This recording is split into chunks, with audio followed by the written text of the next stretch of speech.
신영복의 담론. 고대 이집트의 파라오가 피라미드를 쌓아 불멸과 영생을 도모했듯이 오늘의 우리들 역시 저마다 피라미드를 쌓아가고 있는 것이 사실이며 그 쌓은 것들이 영원히 사라지지 않을 것이라는 믿음에 한없이 충실하고 있는 것 또한 사실입니다. 피라미드는 우리들의 자화상을 보여주고 있습니다.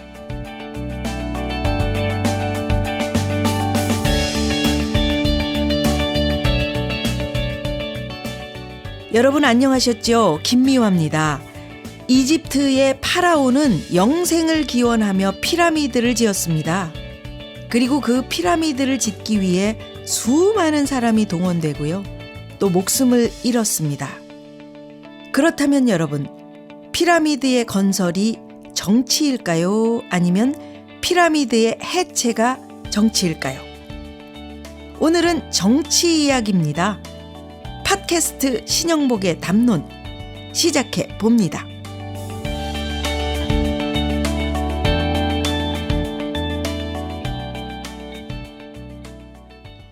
오늘 들려드릴 강의는 8강 피라미드의 해체인데요. 오늘은 정치 이야기를 한다고 말씀드렸죠. 그러면서 뜬금없이 피라미드를 꺼내든 이유가 뭔지 궁금하시죠? 피라미드는 파라오 한 사람을 위해 만들어집니다. 그리고 그 피라미드를 짓기 위해 수많은 사람들이 동원됩니다. 여기서 피라미드는 단단한 성처럼 버티고 서 있는 기득권층을 의미합니다. 피라미드의 해체야말로 우리가 바라는 진정한 변화이고 정치입니다. 지금 대한민국의 모습을 봐도 알 수 있죠. 제 눈엔 다 보이거든요. 여러분 눈에도 보이십니까? 내 눈을 바라보면 넌 알 수가 있고 내 눈을 바라보면 지금 갑자기 허경영 선생이 생각나네요. 나잇 라우 뭐 이런 있잖아요. 왜? 예. 피라미드. 저는 피라미드가 보이는데요. 해체하기 위해 발버둥을 쳐보지만 곁눈질도 안 하는 매서운 파라오도 생각나고요. 피라미드의 해체. 신영복 선생께서는 이렇게 말씀하십니다. 정치란 사회의 잠재적 역량을 최대한으로 조직해내고 키우는 일이다. 권력의 창출, 그 자체는 잠재적 역량의 개발과 무관하거나 오히려 그 반대이다. 피라미드의 건설이 정치가 아니라 피라미드의 해체가 정치다. 땅을 회복하고 노역을 해방하기 위해서는 먼저 모든 형태의 피라미드를 허물어야 한다. 오늘 강의 대단히 어렵지만 또 대단히 재밌습니다. 우리가 익히 잘 알고 있는 황희정승, 한명회, 또 정도전의 이야기가 나옵니다. 오늘은 신영복 선생님께서 재미난 역사 이야기를 해 주시거든요. 선생님의 본격적인 강의에 앞서 담론의 한 구절을 읽어드리면서 오늘도 뜨거운 공감교실 신영복의 담론 시작해 보겠습니다.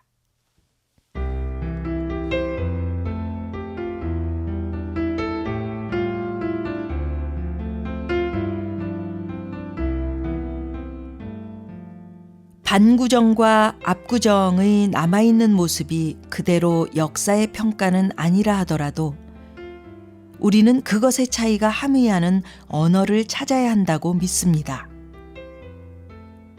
우리가 해체해야 할 피라미드는 과연 무엇인지, 우리가 회복해야 할 땅과 노동은 무엇인지를 헤아려야 할 것입니다.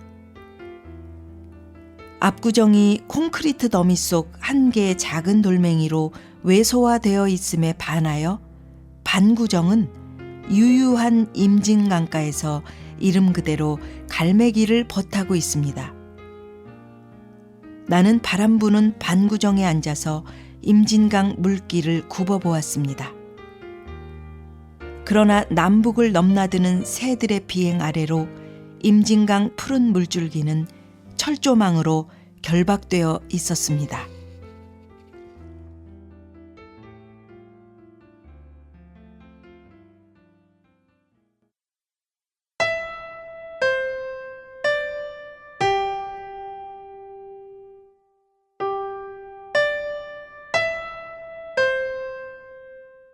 내가 늘 얘기하듯이 이 국내 기행문입니다. 해외 기행이 아니고 국내 기행문이고, 국내 기행도 곳곳에 이런 사람이든 자연을 대비하는 형식으로 글을 제가 많이 썼어요. 왜냐하면 동양적인 서술 형식 아주 익숙한 거기 때문에. 여기서 이제 우리가 한명회 개인, 우선 황희정선 개인을 얘기하는 것은 옳지 않다고 봐요. 이게 두 사람이 뭘 상징하냐 그러면, 황희정성은 세종조, 그러니까 조선 건국에서 세종까지거든요. 물론 세종은 반드시 그렇지 않지만 조선 건국의 기본적인 국가 형태는 의정부 중심입니다. 소위 압구정으로 대표되는 게 이것은 절대 군주제입니다.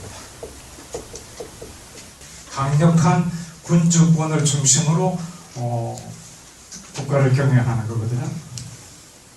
근데 이게 이제 나중에 조선 중기가 되면, 중기 후기가 되면 바뀌니까, 처음에 조선을 건국한 사람들이 누구예요?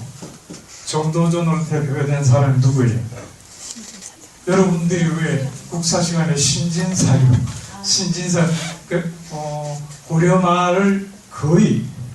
고려말을 완벽하게 창업했던 권문세족, 친원파 권문세족, 외세에 영합하면서 국내에서는 아주 강력한 호족으로 나타났던 권문세족들을 그걸 몰아내고 조선을 건국합니다. 그 건국의 주체가 신진사류라고 그러죠. 조선 건국은 대단한 의미가 있어요. 어떤 의미냐 그러면, 우리나라가 자주성이 거의 없었어요. 온 나라의 부마국이잖아요. 전부 신원파들이 전부 심양에 앉아서 조선 정치를 좌우해요. 정치적인 주체성이 없고, 사회경제적으로는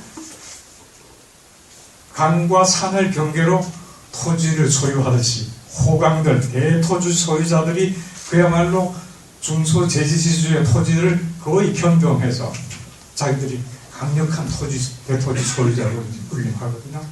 이런 시기에 신진사류들이 그 강력한 경제, 정치적으로 강력한 세력을 그걸 몰아내고 조선 건국했다는 게 대단합니다. 그게 대륙 정세하고도 관계가 있어요. 원나라가 명나라로 교체될 때, 대륙 정세가 혼란할 때 우리가 주체적인 걸 만들어냅니다. 역사적으로 보세요. 쭉 보면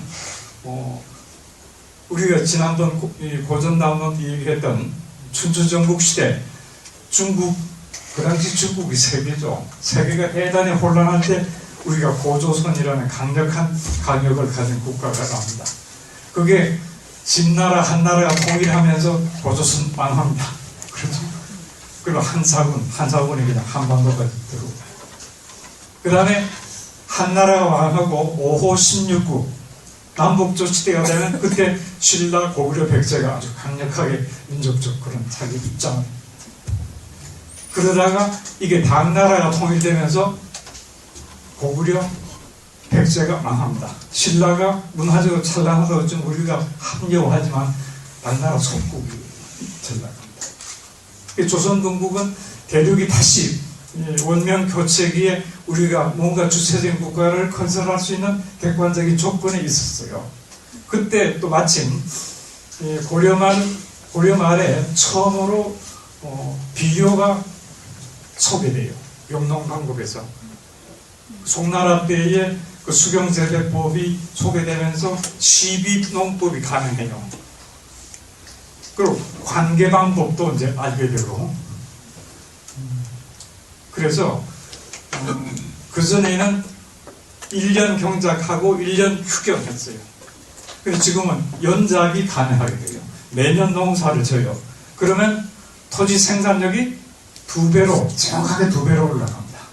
어느 지역에 분홍이 생기냐면 천방 설치가 가능한, 그러니까 4대강, 낙동강, 무슨 건강 상류지방에 천방이라는 수중보거든요. 수중보를 만들어서 관계가 가능한 지역에 분홍들이 출현합니다. 정도전이가 어디 출신이에요? 경북 봉화죠? 정몽주는 개성 출신 같죠? 천남이 영주 출신입니다. 낙동강 상류, 천방 설치가 가능한 지역에 분홍들이 자기 자제들을 개성으로 경성 유학 보내는 겁니다. 그 팀들이 서울에 올라와서 마침 그 신돈이가 만들어놓은 새로운 신돈이라는 사람이 고려 말의 권문 세족들하고 전혀 한 점도 서로 야합이 불가능한, 전혀 어디서 날라온지 모르는 사람이잖아요. 그 사람을 국민왕이 픽업해서 강력한 개혁 드라이브를 걸은 거예요. 다른 놈들 하면 안 되거든요. 다 걸리니까. 지금 보세요. 뭐 이리저리 걸리니까. 그래서 그런데도 불구하고 신돈이가 역시 이제 죽습니다. 그러나 신돈이가 성균관 만들어 놓고 여러 가지 개혁적 조치를 취하는데 그 중심으로 이제 이 신진 사례들이 모이고, 그때 스승이 이제 이색, 목은 이색인데, 그 당시에 이런 경성유학파들이 모인 학교를 이색스쿨, 조선시대 개혁사관학교 거기 다 있었어요. 거기서 이제 정도전이가 조선 건국했거든요. 근데 조선 건국하면서 물론 뭐 많은 이야기를 할 수 있습니다만은 기본적인 구상이 우리 전의 정신입니다. 임금이라는 거는 사실은 힘든 게 아니라 대단히 불안합니다. 좋은 임금이 나올 수도 있지만 그 임금 아들이 좋은 임금일 수도 없잖아요. 그래서 세상제도라는 걸 역사적으로 만든 걸 제상. 전에 한번 얘기 안 했나? 수상, 제상. 이 상이란 것은 뜻은 이게 나무 지팡이고 이게 눈입니다. 임금이 구중궁궐에서 세상 물정을 모르니까 임금의 지팡이가 되는 사람이에요. 그게 상입니다. 임금의 지팡이. 상을 붙여줘야 되는데 이 상이 사실은 국정이라든가 다 꿰뚫고 있는 사람들, 이 일을 중심으로 해야 되겠다. 이게 이제 의정부 중심입니다. 그래서 만들었어요. 성공했어요. 그렇게. 그랬는데 모든 왕조사의 특징이 뭐냐 하면 개국 당시에는 임금이 세고 신하가 세력이 약합니다. 군이 강하고 신하가 약합니다. 왜 그래? 이성계가 자기 취니부대 500명 기마부대 건너리고 있었잖아요. 강력하니까 마상에서 정권을 획득하니까 임금 권력이強. 그러나 저 동북 함주에서 병마사 했기 때문에 잘 몰라. 그래서 그걸 자기의 정치적인 구상을 정도전이가 계속해서 이제 그리고 이렇게 만들어놨죠. 이런데도 불구하고 의정부 중심에서 만들었어요. 근데 이 이방원이가 도저히 못 참는 거지. 군사력을 확실하게 자기들이 장악하고 있는데 의정부 중심제라는. 그래서 정도전이 죽입니다. 나중에 뭐 별별 이유를 다 갖다 붙이면 그대로 죽입니다. 계속 미행 붙여서 있는데 어느 날 종로구청 자리에, 그러니까 거기 무슨 동이야? 거기 한국일보선 뒤에 거기 살고 자기 이제 정치적으로 강력한 동료의 남원이가 한국일보사에 첩이 살고 있었어요. 그 저녁에 불러서 한잔 하자. 그래서 이제 정도전이가 상군부를 통제했거든요. 지금 총사령이 아니지 총참인데 불구하고 말구종 한 사람만 앞서고 따랑따랑 갔어요. 거기서 몇 사람이 술 먹고 있다는 정보를 이방원이가 알아요. 그것도 자기 처가 원경하고가 먼저 알아요. 민씨가 먼저 알고는 연락해가지고 이성계가 몰래 빠져나와서 그냥 그대로 죽이고. 그래서 이제 이 무너지고. 그래도 그 고려 시대의 그런 경험들이 있어서 일반 사람들의 많은 선비들의 생각은 이런 옛날과 같은 그런 권문세족들의 전횡은 안 된다는 분위기가 있었어요. 그리고 또 그런 분위기 때문에 태종이 자기 아들을 세종을 임금으로 만들어 놓고 4년 세종 즉위하기 아니야 자기 죽기 4년 전에 세종 임금 만들잖아요. 그리고 상황으로 딱 지키고 있어요. 그리고 뭔가 이렇게 의정부제라든가 임금의 권한을 침해할 만한 놈들은 다 죽여요. 전부 그거 세종 장인부터 세종의 그 외삼촌들 전부 다 죽입니다. 어디에 앉아 있으냐 그러면 연세대교 자리에 딱 앉아서 집중하고, 그리고 모든 군사에 관한 업무나 인사에 관한 것은 반드시 사전 보고를 해라. 근데 뭐 사전 보고 어렵지 않을 것 같죠? 여러분들 사직 터널, 금화 터널 있으니까 그렇지. 그거 없다고 생각해요. 비 오고 바람 불고 뭐 어떻게 뭐. 그래서 그런 걸 빈미로 해서 많은 사람들 죽여버립니다. 그리고 완벽하게 청소한 상태에서 세종이 32년간 집정했다. 그러나 그 당시 압도적인 정서 때문에 집현전을 중심으로 한 소위 말하는 신진사류들의 사회 정치적인 구상을 세종이 받아들이려고 그렇게 쭉 갔는데, 세종 죽고 나서 어린 단종이 들어오니까 이걸 또 누가 못 보고 있는 거죠? 세조가 못 보는 거지. 세조도 군감 팀이잖아요. 이 팀이잖아요. 그래서 단종을 죽입니다. 그래서 조선 초기에는 누구의 이념이라든가 역사가 굉장히 진보적인 그런 토대 위에서 만들어졌음에도 불구하고 그대로 모릅니다.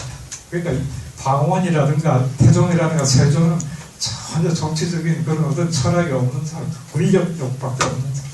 그때 정도전 일파들이 추진했으면 요동반도 우리가 이렇게 영역으로 편입시킬 수 있는 그런 국제 환경이기도 했었어요. 다 없었어요. 계속 명나라에다가 정도전이를 헐뜯는 정보 계속 주고 그렇게 만들었어요. 그래서 초기에 금강 신학체제가 만들어졌는데 이 절대군주체제로 갔잖아요. 이 절대군주체제가 금방 훈구 척신 세력에 의해서 장악됩니다. 조선사를 보면요, 조선 중기는 어떻게 되냐 그러면 이게 바뀝니다. 조선 중 초기는 이렇죠.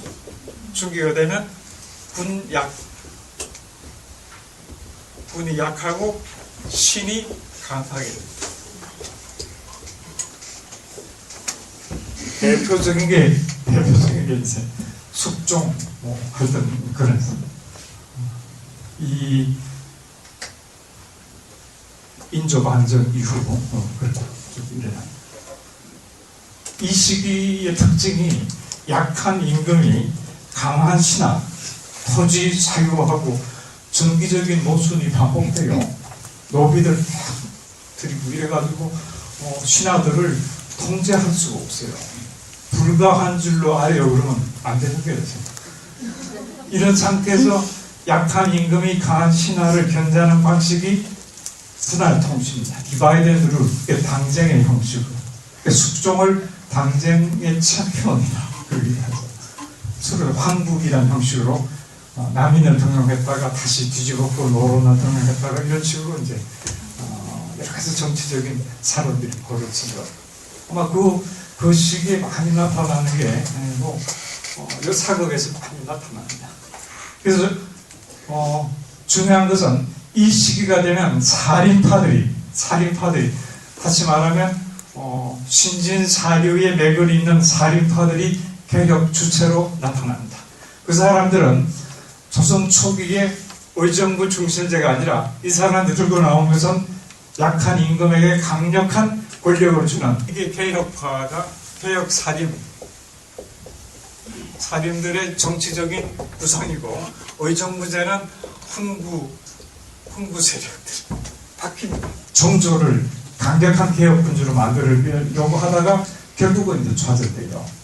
그래서 그 과정에서 결국은 임금도 약해지고 신하도 약해지는, 이제 후기가 되면 후기가 되면 군약, 신약, 뭐가 되죠? 이게 농민 반란으로 나타납니다. 가보 농민 반란, 진조 농민 반란가 민강의 시대로 진입하고, 그다음에 그다음에 뭐 우리가 그건 현대사잖아요.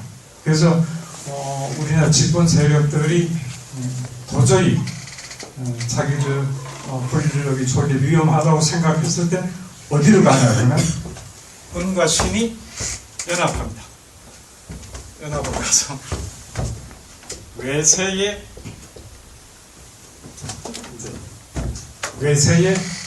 굴복하는 거예요. 일본으로 가거나 무슨 뭐 지금도 비슷해요. 거기 갔어요. 외세.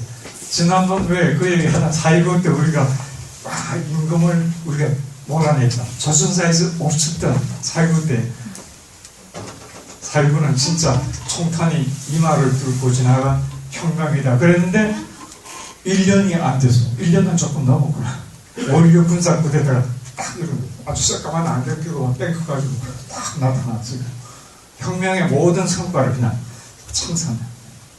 그때 우리가 했던 게 총탄은 이마를 뚫고 간 게 아니라 모자만 뚫고 지나간다. 우리가 무너뜨렸다고 생각하는 지배구조 배후에 더 강력한 외세라는 지배구조가 있다. 그래서 우리가 이제 저희 군사정권에서 학생운동권 1세대가 됩니다.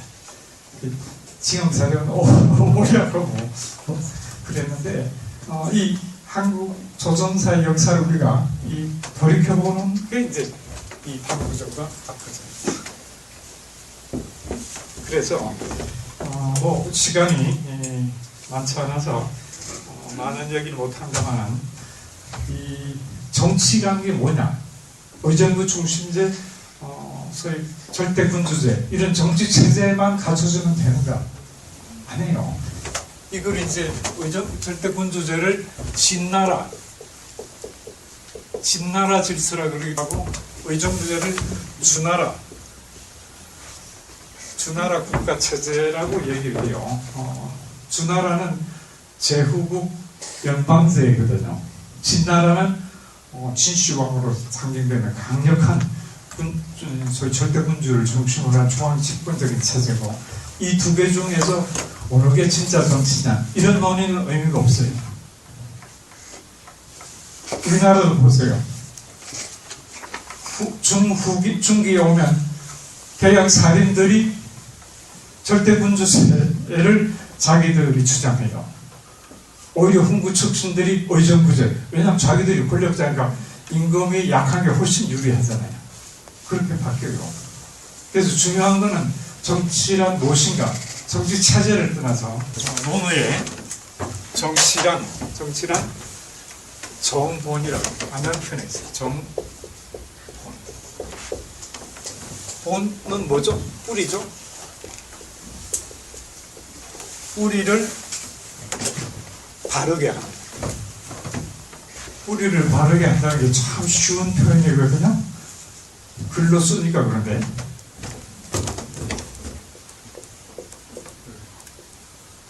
모심기를 했어요. 근데 이 뿌리가 잘 바르게 뿌리가 펴지면 잘 자라잖아요. 뿌리가 이게 접히면 이러면 잘 자라집니다. 정치는 정본, 뿌리를 잘 피게 하는 거죠. 뿌리가 탄탄하게 하는 거죠. 그 사회의 잠재적인 역량이 극대화되는 거죠. 그런 거예요. 이게 정치라는 거죠. 그럼 이 뿌리가 뭐냐? 사람이다. 우리가 사람이다. 피라미드의 건설이 정치냐, 피라미드의 폐체가 정치냐라는 그런 물음을 던져요. 누구냐 아니죠. 피라미드에 대해서도 물론 지금 논란이 없지 않지만 강력한 파라오의 권력을 과시하고 일사불란한 파라오 권력이 관철되는 게 정치냐, 그렇지 않은 게 정치냐, 수많은 민초들이 자유롭게 살아가는 것이 정치냐. 그래서 그 얘기를 우리가 해야 되는, 지금 우리는 한마디로 남북 분단 때문에, 분단이란 일은 그야말로 60년이 지난 이런 형식 때문에 남과 북이 사실상 집권, 군주, 절대 군주제 형태를 띠고 있습니다. 다른 사고가 용납이 안 돼요. 이거는 정말 사회의 가장 천박한 정치 형태, 이걸 극복할 방법이 사실은 마땅치 않습니다. 이런 이제 사회를 우리가 한명회와 황기라는 두 사람의 상징적인 그런 두 사람을 통해서 이야기를 이제 풀어냈다고 여러분들 생각하시면 돼요. 황희정성은 제일 롱런한 재상입니다. 아간산 재상이 아주 오래 했어요. 27년을 정성직에 있었는데 그 중에 18년을 영상, 총리, 영의정 했어요.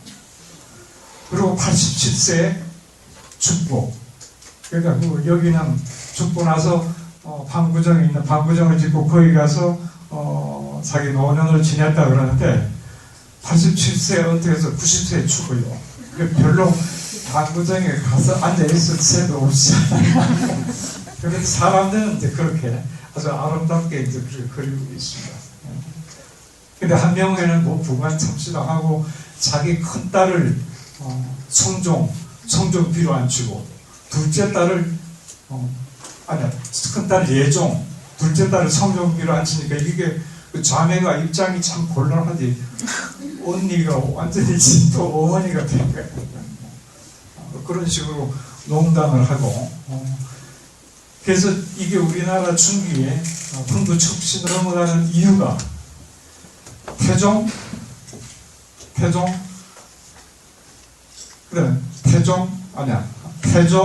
세종 초기에 일단 군부 세력들을 심어줍니다. 이성계가 고려를 멸망시키고 났을 때 소위 토지 조사를 정도진에 하니까 토지 대장에 들어있는 토지가 3분의 1밖에 안 돼요. 3분의 1은 호강들이 그냥 세금도 안 내는 토지거든요. 그 몰수했어요. 굉장한 건국의 예산을 확보한 거지.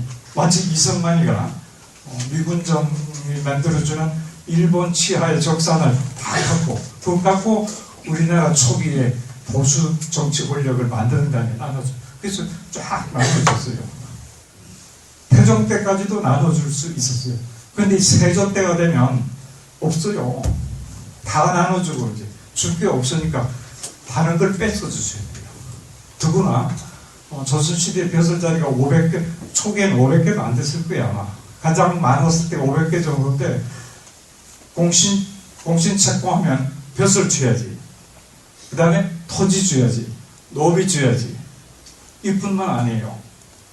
정공신뿐 아니라 정공신의 공신의 처조, 외조, 그 다음에 무슨 이런 상족에게도 원정공신이라고 공신수보다 훨씬 많은 5배 내지 10배 가까운 원정공신들한테 줘야 돼요.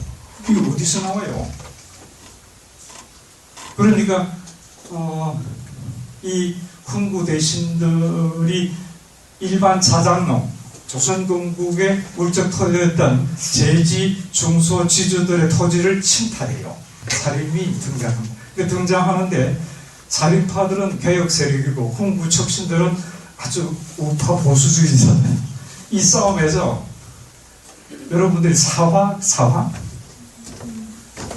개혁 살인들이 화를 당하는 거 이게 사화잖아요. 판판이 백전백패입니다. 이 보수 우파들은 굉장히 노회합니다. 지금도 여러분들 보시면 게임이 안 돼요. 권모술수, 역사적으로 누적된 그 권모술수를 구사하는 정치 기술이 굉장히 노회합니다. 판판이 깨져요. 제일 마지막으로 깨지는 게 기묘사화입니다. 기묘사화. 어쨌든 그때 기묘사화를 끝으로 이 개혁 살인들이 도저히 안 되겠다. 안 되겠다 그래서 일대 패러다임의 전환을 합니다. 그게 첫 번째, 우리나라 정치는 중앙 정치밖에 없거든요. 중앙에서 궁중 쿠데타 하면 끝나요. 중국에서는 그렇게 안 되거든요. 지역에서 그냥 강력한 그런 군대가 그냥 점점 진격해서 그냥 함양성이든 어디를 점령해야 됩니다. 그래서 이 개혁 세력들이 중앙에서 지방으로 가자. 중앙에서 지방에 가서 진지를 만들었어요. 서원 만들고 향교 만들고 교육 사업을 전개하고, 그 다음 또 한 가지는 정치투쟁에서 사상투쟁으로 가자. 그냥 정치 권력, 정치투쟁이 중요한 게 아니라 사상투쟁. 중소 재지 지주들의 정치학이 소위 성리학입니다. 사실은 성리학인데, 그런 물론 후계는 교조화돼서 나라를 망친 원흉이라고 이제 비판되고 있지만, 사실은 성리학은 치자의 양심 문제를 계속 거론합니다. 그러니까 전호들에 대한 과도한 침탈을 자제할 것을 계속 호소하고, 양심 문제잖아요. 치자의 양심 문제를 그렇게 호소하고, 그런 사상투쟁으로 가자. 그 다음에 기동전. 중앙정치에서 그냥 반대파를 숙청하고 자기들이 왕을 옹립하면 되는 이런 기동전에서 진지전으로 가자. 그래서 중앙에서 지방으로, 정치투쟁에서 사상투쟁으로, 기동전에서 진지전으로 바뀝니다. 그래서 여러분들이 아마 조선사를, 우리나라 역사 교과서는 엉터리야. 어쨌든 그래서 딱 50년 후에 성공합니다. 50년. 짧은 시간이죠. 50년. 선조가, 이 조광조가 사역받은 게 1518년이거든. 50년 후에 69년에 선조가 즉위합니다. 그러면서 조광조를 문정공 영의정으로 복권박십니다. 태계가 유명한 성악식도를 만들어서 선조한테 딱 갖다봐서 정치를 일으켜야 됩니다. 그리고 특별한 정치적인 사변이 없었는데 개혁살인들이 대거 정권을 장악합니다. 근데 아주 놀라운 건 그 시기를 자세히 보면요, 이 훈구 척신 세력들, 보수 우파들은 굉장히 능숙합니다. 나는 율곡을 그래서 좋아하는데, 율곡 서인들 밑에 다 기어들어와요. 서인들의 치말은 훈구 척신이다. 딱 그게 들어옵니다. 그 서인들의 주장이 뭐냐면 제도개혁입니다. 남인들과 이 살인들의 주장은 인적 성산입니다. 사람이 무슨 죄냐, 제도만 바꾸면 제도를 누가 운영하는데, 그래서 어물어물 넘어갑니다. 그래서 서인들이 집권을 합니다. 그리고 임난이 생기면, 국난이 생기면 위기 대응 능력은 훈구척신 귀족들은 위기 대처할 능력이 전혀 없습니다. 누가 싸워요? 저 지역에는 살인들이 의병 모아서 싸워. 그래서 이제 근데 선조도 보면, 물론 명나라가 백업해줘서 그 상당한 임난 이후에도 계속 임금하는 게 맞겠지만, 광해군이 집권하면서 그 소위 말하는 동인들 중심으로, 대국가 중심으로 정권을 만든다. 근데 이거를 국내 정치, 민족 투쟁하는 데는 굉장히 비겁하고, 계급 투쟁하는 데는 대단히 실수를 잘 부리고, 그대로 인조 반정에서 광해군 노란이죠. 인조 반정. 그때 서인들이 집권하고 1623년 하고 지금까지 2014년까지 서인 노론들 집권입니다. 겉으로는 많이 바뀌지만 하나도 안 바뀌었어요. 완벽하게 그 사람들이 쫙 우리나라 지배구조는 그대로입니다. 노무현 비서의 천만에 행정부 일부만 장악해다가 내놨어요. 통치 권력은 절대로 못 잡은 거예요. 이 지금 그대로. 뒤에 일본이 백업하고 미국이 백업하고 막강한 그런 권력. 이게 이제 우리나라 정치사거든요. 그래서 나는 조선사를 가끔씩 읽어요. 다시 고대사부터 하여튼 현대사까지 뭐 방학 때 뭐 좀 특별하게 바쁘지 않을 때는 부지런히 읽습니다. 그래서 오늘 우리 강의도 다시 여기 어디 갔나 보구나. 조선 우리나라 우리 역사로 돌아오자 하는 거거든요. 결국은 여행은 떠나고 새로운 걸 만나고 다시 우리들의 현실로 돌아오는 것이다. 여러분들도 교회에 있으면 조선사 읽으세요. 근데 그거 적힌 대로 따라 읽으면 안 되거든요. 그게 문제네. 어떻게 읽어야 돼? 그래서 역사 굉장히 중요합니다. 지금도 식민지 근대화론 소위 현대사 학계가 주장하잖아요. 훈부 촉신 세력들이 그 사람들이 다 했다는 게 아닙니다. 그래서 역사 의식을 우리가 칼같이 이렇게 벼르고 있는 게 필요하다. 그래서 아주 편하게 압구정과 반구정.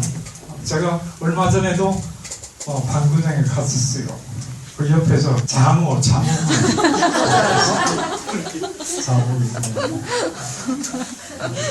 되게 비싸더라고요. 그래서 이 압구정 그 유지에 찾아갈 필요는 없지만 거기 반구정에는 한번 가는 건 필요합니다. 근데 지금 생각하면 참 그 한명회도 발창이 대단하죠. 그 당시 강남에 한강 이남에 뭐 있었어요? 아무것도 없었지. 그 강 건너에다가 정자를 지어놓고 아무도 안 보는 데서 무슨 짓을 하려고 그랬는지 그런 생각이 들고 중국 사신들 보면 그 강정의 화로운 파티 문화에 대한 정보가 있어가지고 전부 압구정에서 자기들 연회를 갖겠다 그런 주장들이 있어요. 성종 때 허러라 그런 정도.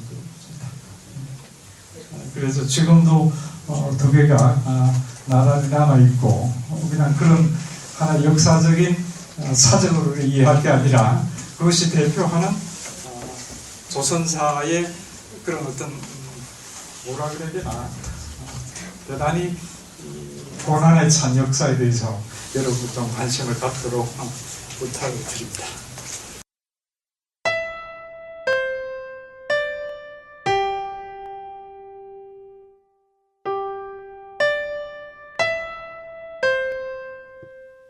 여러분 어떻게 들으셨습니까? 조선은 지겨운 당파 싸움만 하다가 망했다는 논리는 일본인들이 심어놓은 거라고 하죠. 그런데 지겹게만 생각했던 당파 싸움? 기묘사와 갑자사와 같은 사화나 환국 이런 것들이 모두 사상투쟁의 역사였네요. 예, 이게 바로 정치네요.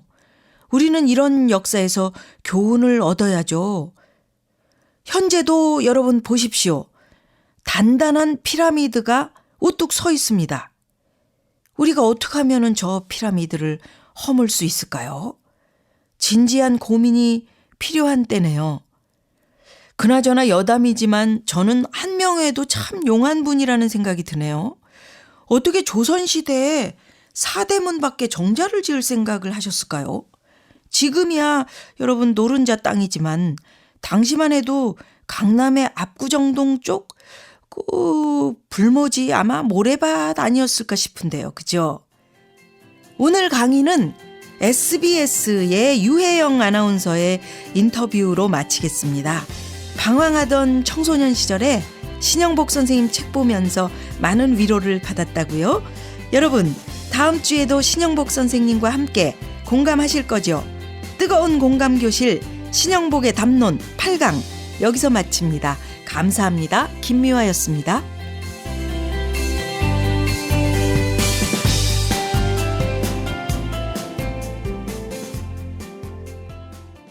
안녕하세요. SBS 아나운서 유혜영입니다. 네, 저는 선생님의 책을 처음 접한 게 고등학교 3학년 때였어요. 그때 감옥으로부터의 사색이란 책을 접했고, 그때 학업에 대한 고민과 진로에 대한 방황을 많이 했었는데 그 책이 굉장히 큰 도움이 됐었어요. 그때 이후로 청구회 추억 그리고 강의 등등 선생님의 책을 읽었는데 이번 책은 특히 더 기대가 됩니다. 저도 아직 읽지 못했는데요. 이번 책에서는 선생님께서 예전에 했던 강의들을 모아서 그대로 담았다고 해요. 사실 생기신 것보다 외모보다 되게 웃기시거든요. 그래서 그 유머와 위트가 이 책에 같이 담겼을 것 같아서 기대가 됩니다.